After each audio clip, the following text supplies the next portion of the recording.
the more presence you are able to bring in, the better your mind will actually function when it's needed, instead of having a function that is purely self-serving, that purely strengthens the ego, which is what for many people that's 80% of their thinking or 90% of their thinking is self-serving and problem-making and not problem-solving. It's problem-making, not problem-solving. So that's the practice then is, an important part of the practice is be aware not only of what your thoughts creating, also the emotional field that is there. Beware of the emotions that arise.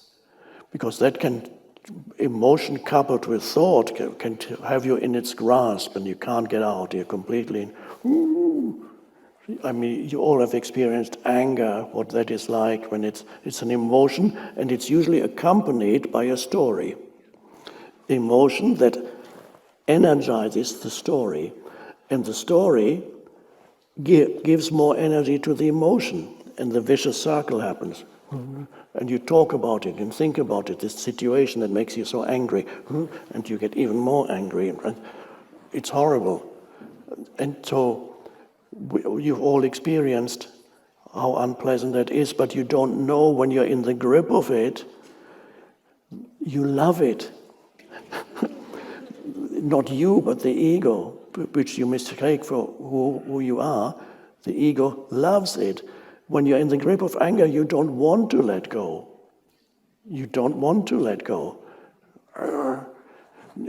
You cannot awaken a person, even a person who is, let's say you live with somebody, and if that person is being taken over by an emotion, like especially the pain body, as I call it, perhaps most of you know what I mean by pain body. Pain body is an old emotion that still lives in you, a painful emotion that subsides that in you, and sometimes it's dormant, sometimes it becomes active in order to feed on more drama and more pain.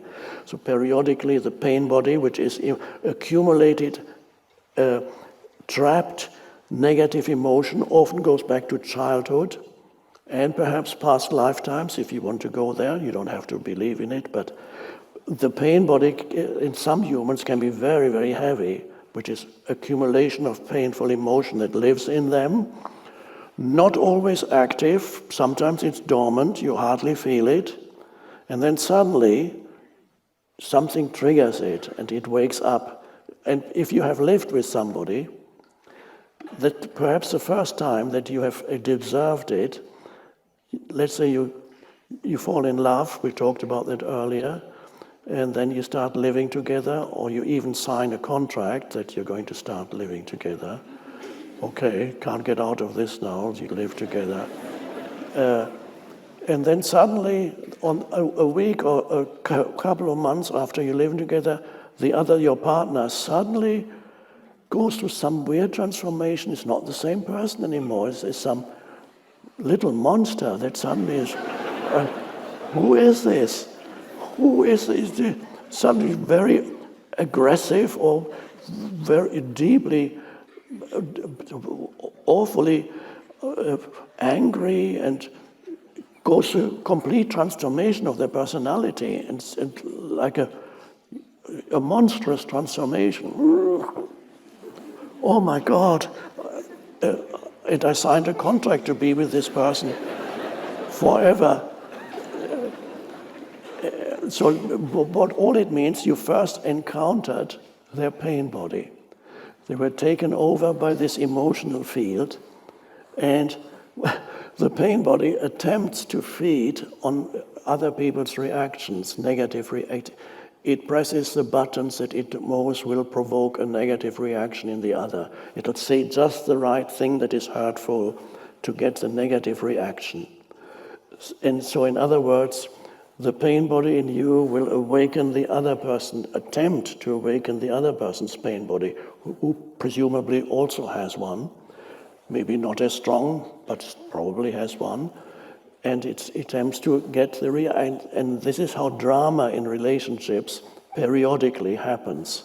And the two that were in love yesterday, the next day they are mortal enemies, at least for a few hours, or a couple of days, or 3. They are suddenly mortal. They hate each other deeply.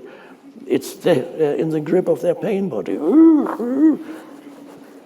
And then sometimes it happens then, a little bit of time subsides, and then gradually they both wake up again, not into enlightened consciousness, but into normal unconsciousness, not deep unconsciousness, which is the pain body.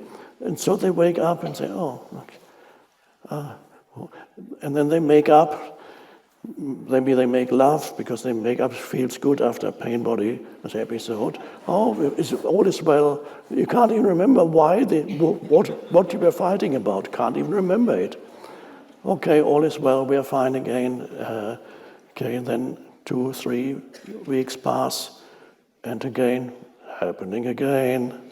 Oh my God! And again.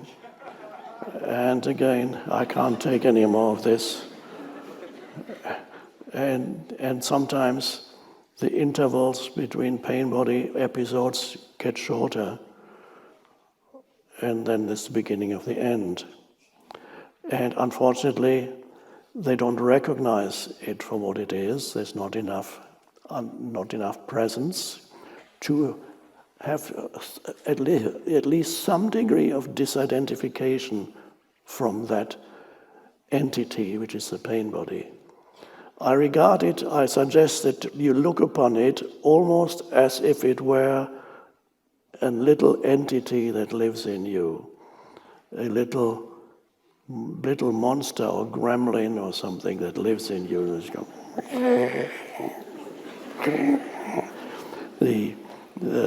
There's this weird, I think it's in Lord of the Rings, there's this weird creature, Gollum or something, I can't remember what it's called, and that creature is, to me, I see it as a personification of the human pain body, because it lives in continuous deep pain, and it's beautifully portrayed also in the movie.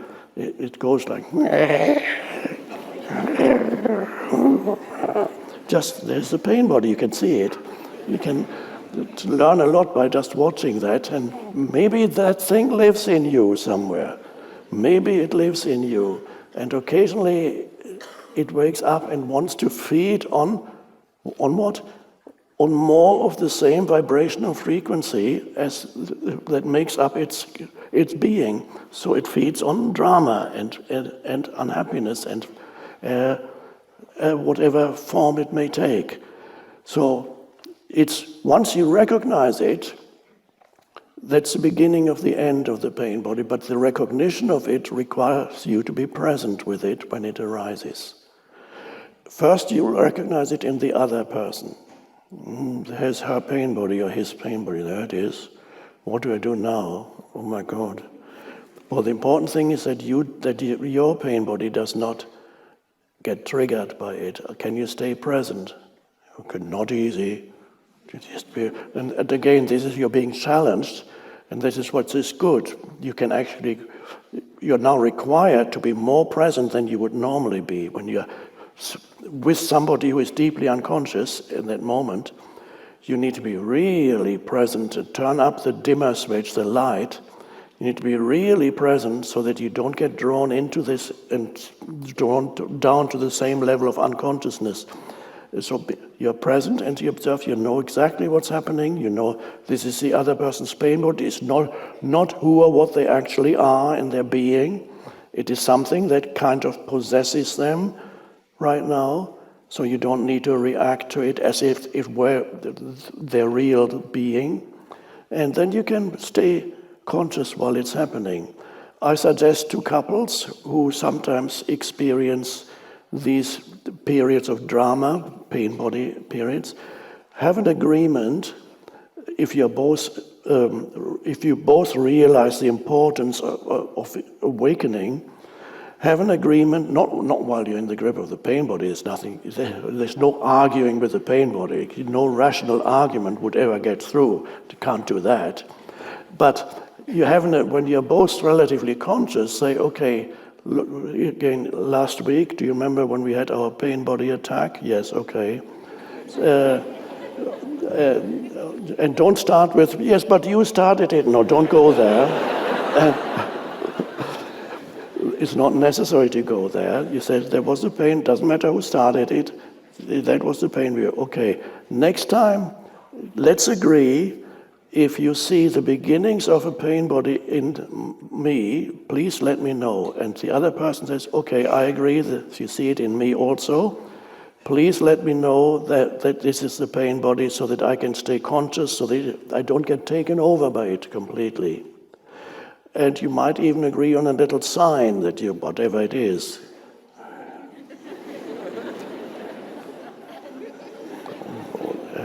And then, so you have agreement and you have permission to point out mutually the other's pain body, and then just wait for the next episode to happen.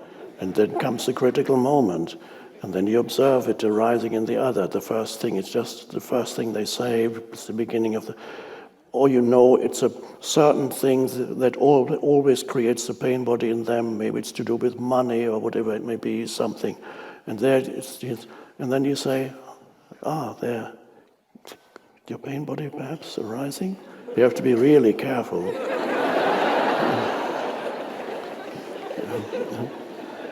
And if that person has still some consciousness, he or she will say, maybe it is. Let me check inside. However, it's possible that this person has already gone beyond that level and is no longer hearing what you're saying because the pain body is now, you're no longer talking to him or her, you're talking to the pain body. And so if you miss it, or it happens so quickly that you miss the beginning of it, and then you say, could that your pain body? And then the pain body will speak back to you. And so, how dare you say my pain body? Look at your own pain body. You're just projecting. It's yours. It's always yours. And no rational argument will ever get through the pain body. It's completely pointless because the person is very unconscious in that moment, is in the grip of this entity, as I call it, like a little gremlin. But it's a wonderful practice. I find that people with heavy pain bodies have a stronger motivation to awaken spiritually than people with relatively weak pain bodies, because it just can't stand it anymore. And so I had a very heavy pain body in the first, up to the first 29 years of my life. I had a very heavy pain body. It was often very despondent and deeply unhappy, sometimes angry, unhappy with myself, and periodically the pain body comes up more strongly and then it subsides. If you live with somebody, it will use other people to feed on others' reactions. If you live alone, the pain body can still feed, but it cannot feed because there's nobody around you. It will feed on your thought processes. So the negative energy of the pain body will go into your mind, and then your mind will think, or rather, the pain body will think through your mind. And then every thought you have is deeply negative. There we go. Thank you for demonstration. Please sit down. I'm addressing the pain body, and you're hearing me. It's not the pain body. You are able to hear me. And you are able to now sit down and simply observe the energy that is within yourself. This is often the case that when I talk about it, the pain body reacts, and it doesn't want the light shining on it. But you love the light because you are the light. You are not that energy. You are the light. So often it happens, and I've had it in the past when I worked with individuals, the pain body gets very restless when it shine the light on it. So it's a universal human condition that you need it's not your individual problem, it's the universal human condition. So allow it to be, observe it, so that it no longer has you in its grasp. And then your consciousness grows and the pain body begins to subside as you begin to observe it more and more. So this is a very important part of the awakening of human consciousness, is to be aware of the pain body, not stop identifying it. You feel the energy of it, but you are the awareness. You are not it. You are the awareness behind it. And you are infinitely stronger as awareness than the pain body. So ultimately, the pain body cannot survive in the light of your awareness. So what happens to it? It doesn't get destroyed. It gets the energy that was trapped. It's a low vibrational frequency.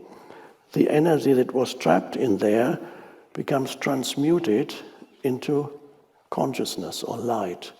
And that's the wonderful process of it.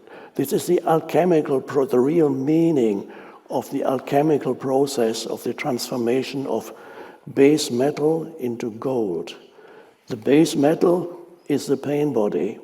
It looks awful and unpleasant, but it is necessary. It is part of the challenge that humans find, that they need to face in this incarnation. It's a necessary part of the awakening. It's one of the biggest challenges, but we wouldn't grow without it. So please work with it, observe it as it still arises in you. The beginning of the end of it is the ability to see it, to sense it, to feel it.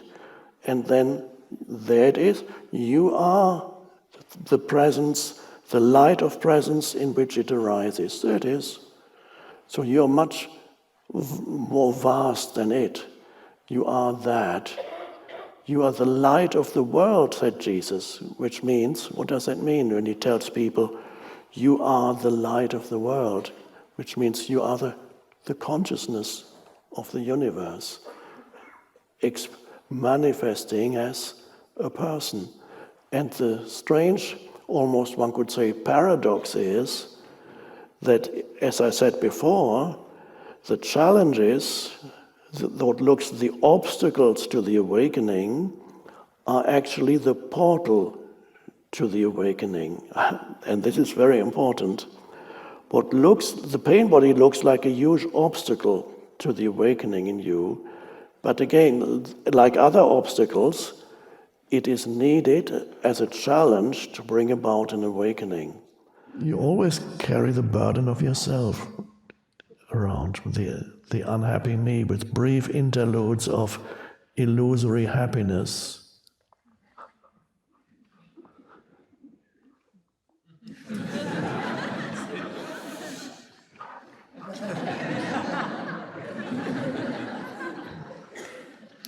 Meeting someone in a bar, or it's exciting, a new person, and a few days later or weeks later,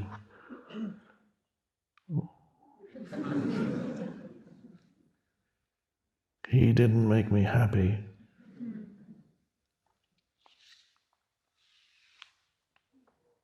So when you don't complain about not other people, but also about your life, then you can't be a victim anymore.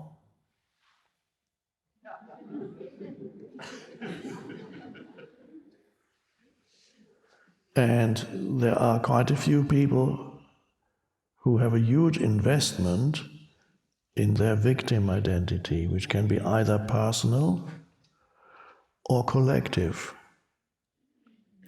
Now, you may indeed belong to a collective, racial or otherwise, that traditionally and historically has been disadvantaged. You may indeed be part or have come out of a so-called marginalized group that has experienced discrimination in the past and may even be still experience discrimination in the present, and so you may be part of that.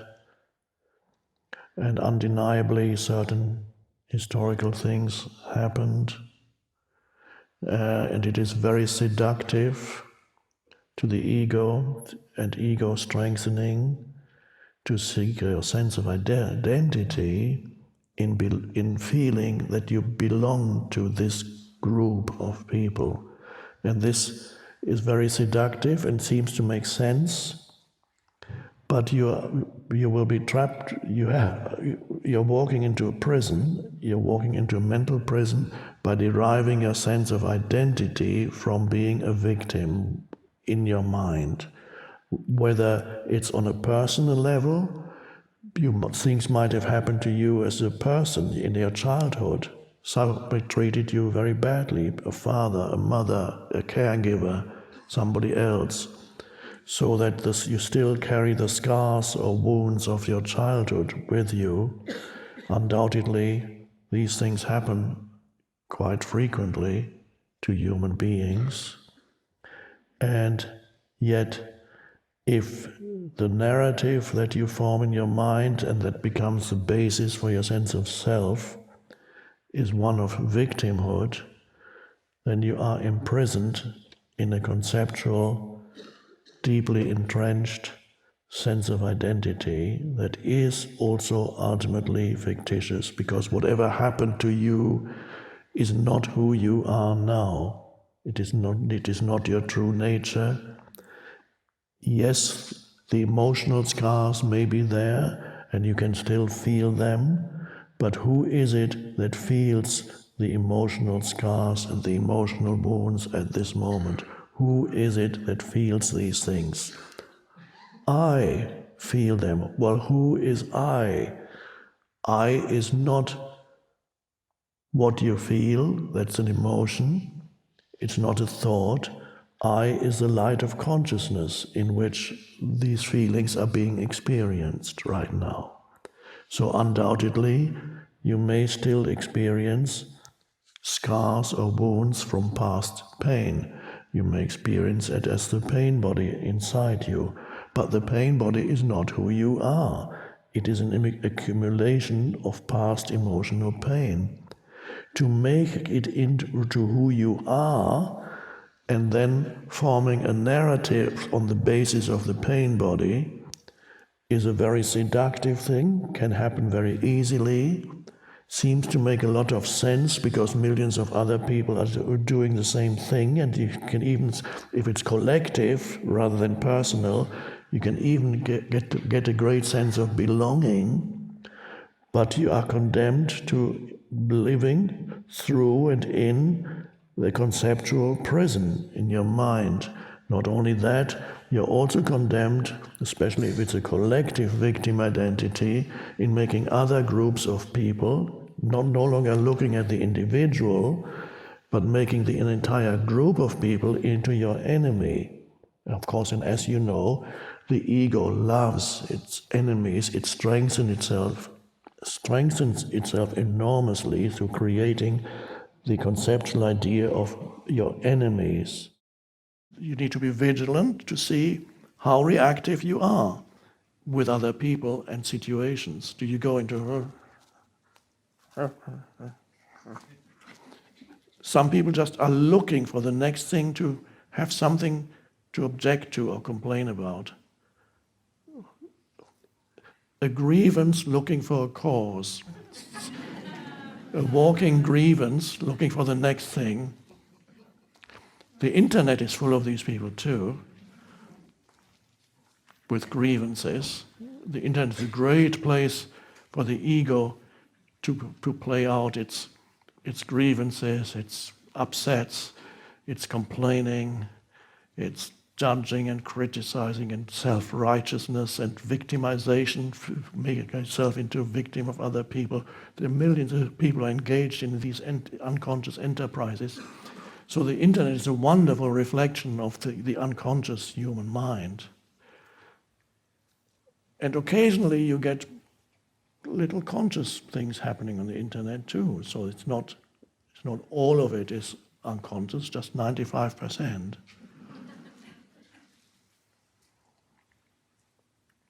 So watch out for the reactivity in you to see, and the pain body has something to do with it too. I haven't mentioned it so far, but you all know what the pain body is, the old emotion in you that lives in you, has lived there for years, started in childhood, maybe even started before that. Old emotional pain accumulated inside you. Sometimes it's dormant, you don't even know it's there. Sometimes it gets triggered by a person, by a situation, by something somebody says. Somebody you live with especially can trigger your pain body very easily. And some relationships actually are based on periodically triggering each other's pain bodies. So you say one thing, any overreaction to another, what somebody says or does or fails to do or fails to say in relationships, any overreaction is usually pain body. When you react far, an outsider would say, why do you have such a strong reaction to this? And then you get taken over by the emotion. The emotion flows into your mind. And the emotion starts speaking through you. The emotion is an energy field. It's trapped in there. So most people carry some trapped pain as an emotional pain that you carry from the past. Childhood, especially. There's no child that does not experience pain one way or another. And most, especially living in our civilization, our society that doesn't know about the essential things, very few people, well, there may be more now. I know quite a few, I've met quite a few children in the past few years who have relatively conscious parents, and that's a wonderful thing. The parents who endeavor to live consciously, may not succeed all the time, but endeavor to live consciously. In my generation, there was unknown, there were no conscious parents.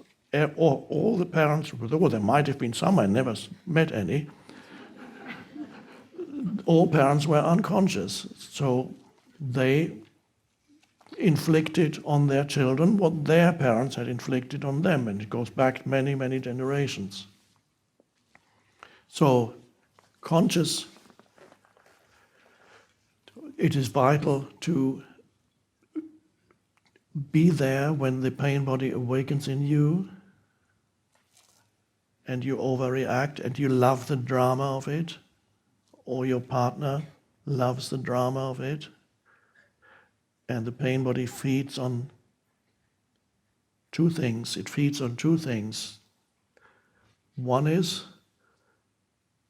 the other person's emotional reaction to you. It wants more of it. It goes into your mind, takes you over, the emotion. You can watch a person sometimes, you can see the person being taken over by the emotion completely, like a person possessed. And with very unconscious people who have extremely heavy pain bodies, they can even commit acts of violence in that state. Not all acts of violence are committed by the pain body, but that's another matter. But some are, many are. But if it's not physically violent, it's emotionally violent. And when you start living with a person, a moment comes soon after moving in together when you experience the other person's pain body as an emotional overreaction and a wanting you to react to what they are saying. They want an emotional reaction from you, and the drama begins to happen. The pain body feeds on the drama. And then it says something just to hurt you a bit more so that you react even more. And it loves, and so the drama is played out. Could take a half an hour, 1 hour, 3 hours, 1 day, 2 days. It varies in relationships.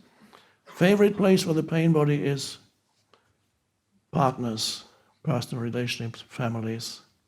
Can be at work too, but the main thing is it loves to have a contract with your partner. You feed mine and I feed yours. And then after a while the pain body has taken in enough energy and enough new pain, and then you make up and make love and all is well. And then you have to wait just a few days, maybe 2 weeks, and it happen again. So when I talk about reactivity, that is where the strongest reactivity comes from the emotion of the pain body in you. So you need to be vigilant, particularly there. And so what you do, you recognize it for what it is. You recognize that this is an emotion in you, so that you don't completely become it. There's an awareness that remains in the background. You may not be immediately free, but you recognize it as an emotion in you. And you become the observer of it. Then it cannot use your mind. I said there are 2 ways in which the pain body renews itself. One is in relationships. But what does the pain body do if you don't have a relationship? What's the pain body going to do then? You live alone. Who is the pain body going to provoke to get a reaction? Well, easy. If you live alone, the pain body will use your mind to feed on it. When it's feeding time, the emotion will rise into your mind. It might be in the middle of the night, and the emotion goes into your mind, and suddenly you start thinking very painful thoughts. It could be about yourself. It could be about your life, your so-called life. It could be about somebody close to you.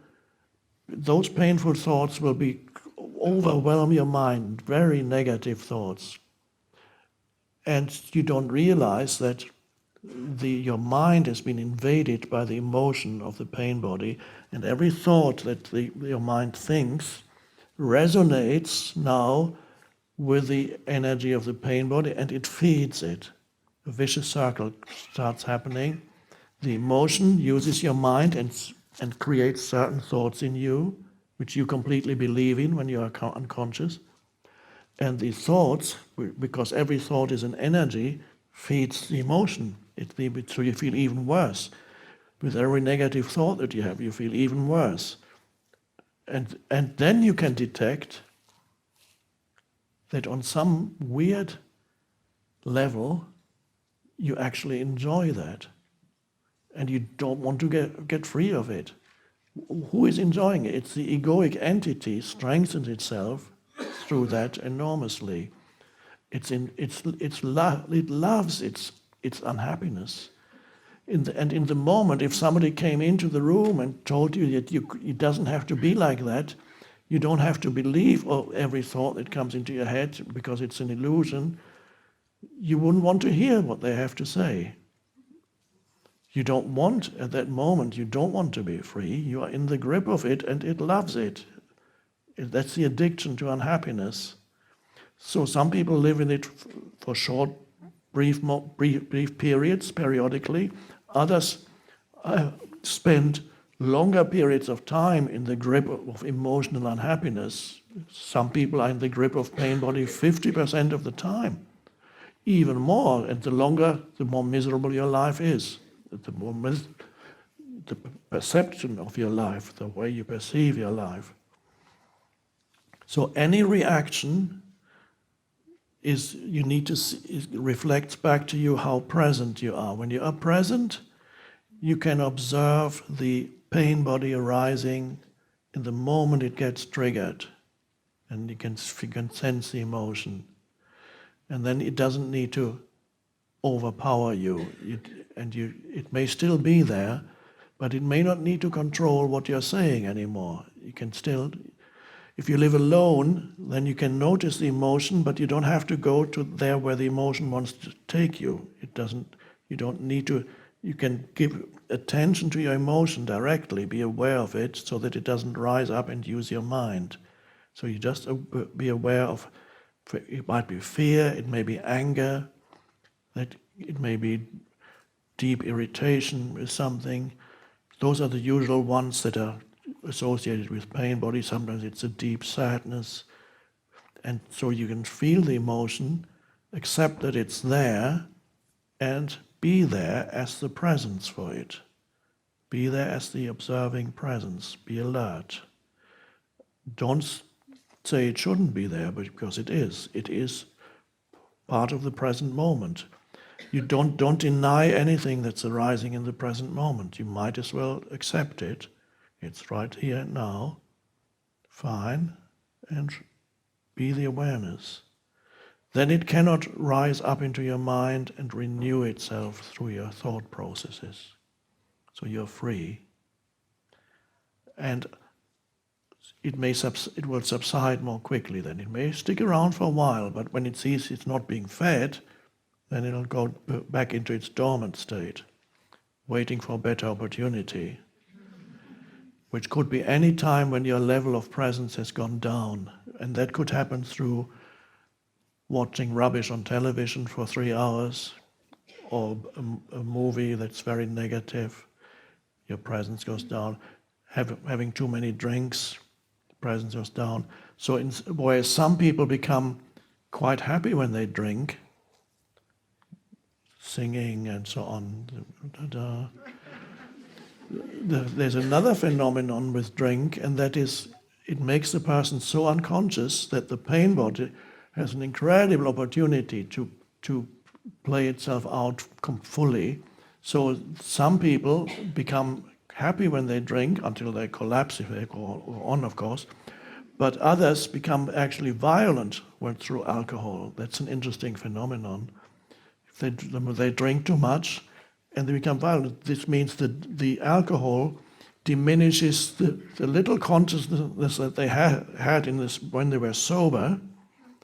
The little consciousness that they had that prevented them from being totally taken over by the anger that's built up over the years, that is taken away from them, even the little they had, and so the pain body can now take them over completely, and that's why people can become very violent through alcohol. And sometimes this is how marital abuse, spousal abuse happens. Often it's caused by the alcohol, but ultimately it's not caused by the alcohol, it's caused by the pain the alcohol having deprived the person of the little consciousness they had and given the pain body an opportunity to take them over completely. When that episode let's say it's a marital relationship with physical abuse, which happens millions of people, it's a dreadful thing. It's when next day usually the little consciousness that this person had comes back, and then often it's a man, but it could be a woman, the person says to the other, let's say the man says, I won't do this again, I'm sorry I did this, I know I beat you up and you had to go to hospital, but this is never going to happen again, I'm sure you, this is the last time. And then you say, okay, I believe you. And of course the person means it, because there's some consciousness there, and that consciousness sees what he has done. But when it happens again, that consciousness disappears. So it will happen again and again. And all you can do in that case is remove yourself, and eventually hoping that this person, through inflicting so much suffering on others and ultimately on him or herself, will wake up through the suffering. So, to summarize, beware of reactivity, especially the strong reactivity of the pain body, but any kind of reactivity in daily life, because when you are reactive to situations and people, then you are in the grip of unconsciousness, and you're at the mercy of whatever happens to going on around you. It's amazing that the amount of freedom that you can experience when whatever is going on around you does not touch you at the deepest level of your being. And that's an amazing sense of freedom you have. You can be in so-called unpleasant surroundings and still feel totally okay. And then you're faced with a very unconscious person who's shouting abuse at you, and there's nobody there inside you to receive it, because you're not thinking and you're not reacting. You're not suppressing a reaction, that's not good, but you're just so present that there is no reaction.